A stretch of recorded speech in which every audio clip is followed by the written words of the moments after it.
right, so just making sure you can see me and hear me for this Monday Guitar Motivation today. Go ahead and say hello and let me know where you're coming from, whether you're on YouTube or Facebook or wherever you are. And we'll go ahead and get started. So basically today what we're going to be doing is looking at some different ideas of how to visualize your scales on your fretboard and why you would do so. Lee or Loco is here, Martin is here. Hey Martin, thank you so much. Martin says happy birthday, belated birthday of course. Thank you very much. Noah is here, William from the Netherlands is here. Oh my gosh, everybody's here now. Craig is here. Stanlin is here, Flying is here, Mike Rudolph is here. How you doing, Mike? Chris is here, Scott is here, Time Prophet is here. Thank you, everybody. This is awesome. Thank you so much for hanging out. So what we're going to be doing today, everybody, I'll say hello to a few more people in a minute here, but we're going to be looking at some different ideas of how to visualize your scales on your fretboard. And just trying to give you some different ideas of things to think about if you're in that scale place in your guitar journey and you're trying to figure out how to see this sort of thing. Felipe is here. Ahmad is here. Hello, everybody. Hanzo is here. Blanca is here. Jay is here. Duke is here. Hey, everybody. Thank you so much for joining me. This is awesome. We already have a whole lot of people here. So thank you, everybody. Trying to see. Shanna is here. Brian is here. Ted is here. Thank you, everybody. This is awesome. Thank you, everybody. So let's go ahead and get started here. So the first thing I want to do is just talk about kind of a bigger picture thing, and then we're going to get in and I'm going to give you some different ideas of things to explore a little bit. Yes, Daywalker, it is Stein time. That's right. So here we go. So let's think about this. When we're trying to visualize a scale on the fretboard, obviously, if you were playing piano, you take those, let's say it's a diatonic scale, which is what we're talking about today. 7 different notes, and then the 8th note being the octave. Do, re, mi, fa, sol, la, ti, do. And you're going to repeat that across the piano this way. Well, on the guitar, we have an X and a Y axis, right? So when we're trying to play a scale, we can look at playing this direction, and we can also look at playing this direction on the guitar as well. So that's what gets to be a little confusing is we get these things we call positions, right? Or boxes where we're learning to play something, and then when we want to play something else, we have to move up, and then we call that box something else, position 2, position 3, or something like that. Let's see here. Hey, Michael. Hey, Thomas. Rushdie is here. Thank you. Jason Carter is here from Germany. Thank you so much, everybody. So basically what we're going to be doing here is we want to look at maybe why you would approach a particular position a certain way on the guitar. So let's just do this. Let's take I'm going to be in the key of A today. So everything I'm doing is going to be based off the key of A, okay? So what I'm going to do here is I'm going to start off with my middle finger on A, and I'm going to play my major scale, do, re, mi, fa, sol, la, ti, do, right? So I'm playing A, B, C sharp, D, E, F sharp, and G sharp. Now again, the beauty of this is that if I'm going a little fast, if you think, or there's something you need to grasp and you didn't quite get it, you can always go back and rewatch this on YouTube or Facebook or wherever you are, and then study it for the week, because this is our Monday Guitar Motivation, right? So as I'm playing this, I'm playing in a position that gives me 4 fingers for 4 frets, right? So if I play the whole position here, it looks like this.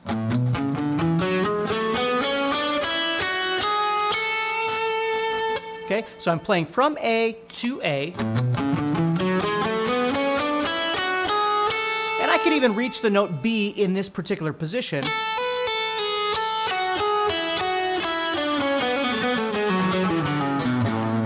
Let's say I wanted to work on some arpeggios, so I'm working on maybe like the major 7th or something, so I'm playing something like this.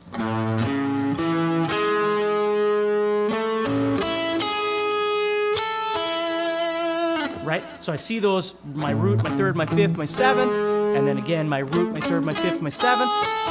And they're all sitting right there in that position, and there's nothing wrong with this. I've always taught this with the term closed position, but you might call it something else. But I've always thought of these as kind of closed versus open position ideas. So this is what I first learned, was the closed position, learning how to play the major scale like this. And again, very important and nothing wrong with it at all. The only thing was, when I was growing up in the 80s and I was watching a lot of these players play really fast, I couldn't figure out how to utilize this closed position in a more efficient way. And that's when, I don't remember who taught me this, but I got turned on to the, what we'll call the open position, or 3-note per string patterns. And that's what really opened up the ability of being able to play faster and kind of move around more on the fretboard. Now, not everybody's looking for that, and that might not be the answer to you, but for you, but I want you to see this so you can kind of see what I'm talking about. So what I'm doing here is, instead of just playing the closed position, what I'm going to do is take all of those notes right there that I'm playing, okay, and I'm going to shift them, so I'm going to put 3 notes on each string. Because if you watch what I'm doing right now, I'm playing, for instance, the first, or the 6th string I should call it, has 2 notes on it. Now, I could add the F sharp or the G sharp in there, but I'm starting on my root. So I'm playing 2 notes, and then 3 notes, and then 3 notes, and then 3 notes, and then 2 notes, and then 2 notes, but again, I could add the B on top of there and have 3 notes. So the point is that it's not really very symmetrical when you're looking at that closed position. And again, I'm not saying anything negative about it, I'm just pointing it out. So as I move into this spread fingering, what I'm going to do now is I'm going to start on A again. I'm going to play those same notes. Sorry about my camera going out of focus a little bit there. So I'm going A, B, C sharp. And in order to do this, you're going to notice I'm playing 5th fret, 7th fret, and 9th fret. So it's a little bit larger stretch. And then the next string, I've got A, B, C sharp, then I've got D, E, F sharp, and then G sharp, and then A. Now let's just go that far for now, and then we'll continue on from there. So the first thing I want you to notice is I've got some symmetry happening between the 5, the 7, and the 9. So there's 2 elements of symmetry that are happening. Number 1 is all the strings wind up with 3 notes on it. So you're always picking 3 notes. So you can get used to playing down, up, down, up, down, up, down, up, down, up, down, up, down, up, down, up, down, up. Or if you're an economy picker, you're going down, up, down, down, up, down, down, up, down, down, up, down, and pushing through. If you like economy picking. Otherwise, what I do is the alternate picking. So that's what I do most of the time. So I'm playing down, up, down, up, down, up. You see? And it's got that symmetry of 5, 7, 9, 5, 7, 9. Well, then I move to the next string, the 4th string, and you'll notice I'm playing 6, 7, 9. Well, the next string would also be 6, 7, 9. Okay? So I have 2 symmetrical shapes. Then I move to the next one, I've got 7, 9, 10. And then yet again, 7, 9, 10. If I went back, past the A here. So what I can do is I can get used to playing these 3 symmetrical shapes. And I can get used to doing 6 notes per pattern, doing down, up, down, up, down, up.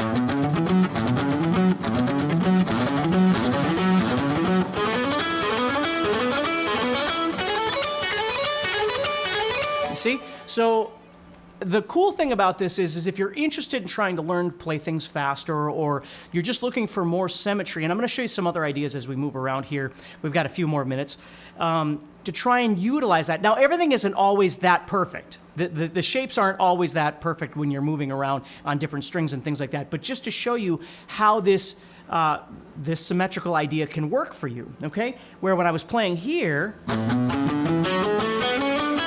I'm shifting between 2 strings, or 2 notes per string, 3 notes per string, that sort of thing. And again, if I'm playing slower, it doesn't make any difference. It's perfectly fine. But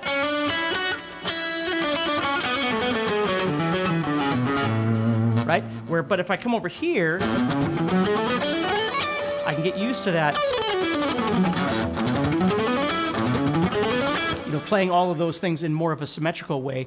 And again, getting used to the fact of playing 6 notes in a pattern, and then 3 notes on each string, and getting used to what that feels like. So a lot of players that grew up at the same time I did, and studied people like Paul Gilbert and things like that, this was a really, really important game changer for trying to learn how to play a little bit differently. Okay? So the other thing that I really like about the spread fingering is that when I'm teaching it to students, you can actually visualize everything a little bit easier relative to your chords. So as I'm playing, if I think about it now, I'm playing in a major scale, and I've got 1, 2, 3, 4, 5, 6, 7, and then my root right there, right? So as I'm playing, I could visualize my chords off those 6 notes right there. 1, 2, 3, 4, 5, 6. Well, if I know anything about my theory, I know my 1, 4, 5 are major, my 2, 3, 6 are minor. So if I plug in my bar chords, I've got a major 1 off that 1. Here's my 2, so I'm going to play a minor chord. Here's my 3, so I'm going to play a minor chord. Here's my 4, 1, 2, 3, 4. There's my major, major, minor. Okay, so I've got my 1, 4, 5, and my 2, 3, and 6 sitting right there, okay? So it makes it quicker when I'm teaching students to think about like a 1, 5, 6, 4 or something like that. They can look down in the key that they're in and visualize 1, 5, 6, 4 off of the scale that they're already learning, right? Versus seeing it here, they might not be able to do that, and so there's a disconnect between the scale that they're playing and the chords that they're playing. So that's another really nice way of being able to utilize those together, okay? So anyway, if that makes sense, so now let's go a little bit deeper in. And so the first thing we talked about, of course, is closed versus open position, which is what I call it, okay? And then deciding which one you like. And now, again, I use both of them for different reasons, and you should too, but just so you can kind of see that.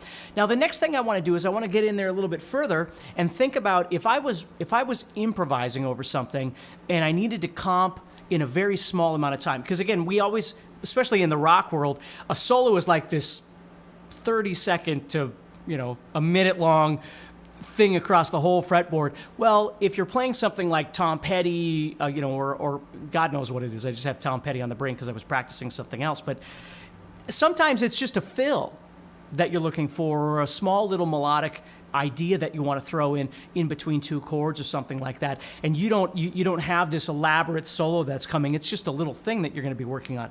So what I always tell people too is with these ideas as you approach your fretboard, don't only think about the entire sequence that you can use, but start learning how to visualize something else across your fretboard. For instance, if you were on this A chord, as we just did, we have this entire shape. But what if we just took from, let's say, the A right here? So from that A right there, so I'm just visualizing. Now I could visualize it as part of what I'm doing right here, and that's perfectly fine. But what I could also do is take this spread fingering that I've been working on, which was spread, and then a 1, 2, 4, and then a 1, 3, 4, and apply that same idea, if that makes sense, right? So I'm going to take and go here to this A. I'm going to play the spread, symmetrical, and then I move to a 1, 2, 4, and then I run out of strings. So just from that right there,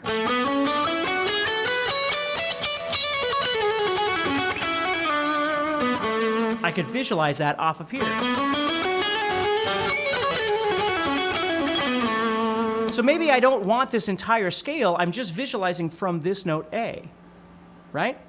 Or wherever my A is. If my A was on the 5th string, for instance, right here, I could do the same idea. I could take and play spread, and then 1, 2, 4. Now notice it's off 1 fret because of the tuning of the guitar, but it's still 1, 2, 4, 1, 2, 4, and then 1, 3, 4, and then I run out of strings. You see?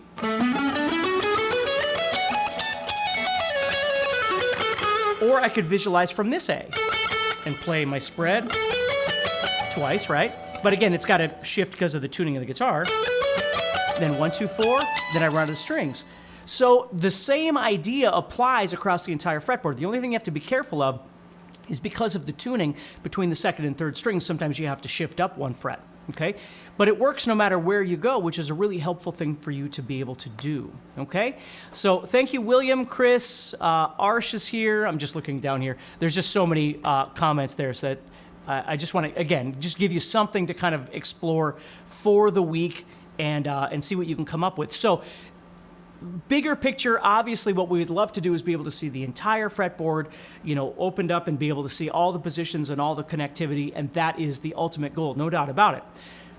But sometimes when you go to a play, you still have to decide which place on the fretboard is making most sense to you for the situation that you find yourself in, and the execution of whatever it is that you're trying to do that might work better for you.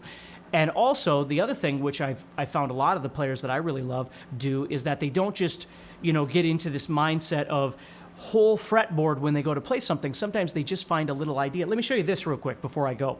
So let's say we were even doing pentatonic, right? I'm doing A major here. But let's say we were doing pentatonic. So I find my A, and I play this shape. I play... So I'm playing A, B, C sharp slide. Okay, see that? And then I'm playing E and F sharp. But if you look at the shape, I'm playing a whole step, sliding up a whole step, and then a whole step on this string. And then what I can do is go to the next string and do the exact same shape. And then I can go to the next string and play the exact same shape, 1 fret higher because of the tuning. So if I put that whole thing together,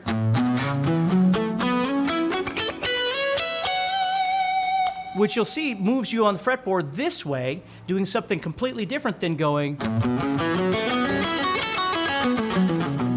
which again, there's nothing wrong with that, but it's just giving me a different idea. Now, if I know where A is somewhere else on the fretboard, which I just did this one, but I could do it from here, from A, or go down to this A, and then I run out of frets right there, but you get the idea. So there's lots of different ways that you can approach this by looking at smaller segments that work off of the root of the key that you're in, okay? So hopefully that makes sense to you. Hopefully it's something that you can utilize in your playing. Do me a favor, subscribe, like whatever, wherever it is that you are, and you can always head over to guitarzoom.com and check out my guitar courses, and we have a membership that you can look at. There's a link somewhere in the description or something like that you can check out. So hopefully that helps you for the week. Stay positive, keep practicing, and again, don't get overwhelmed. I know I saw a couple of comments that this didn't make a lot of sense, and it's okay if it's not where you are in your journey. Don't worry about it. But every week I'm trying to give a little bit something different to different people. So, and maybe it will make sense if you just go back and watch it again. And remember, one of the greatest things about video is that I'm live right now, but when you watch it again, it'll be recorded. Is that you can just pause it. You can just watch a little bit and pause it and try and figure out what it is that we're doing here and make it make sense to you. Okay? So everybody, take care, stay positive, and keep practicing. And I'll, of course, see you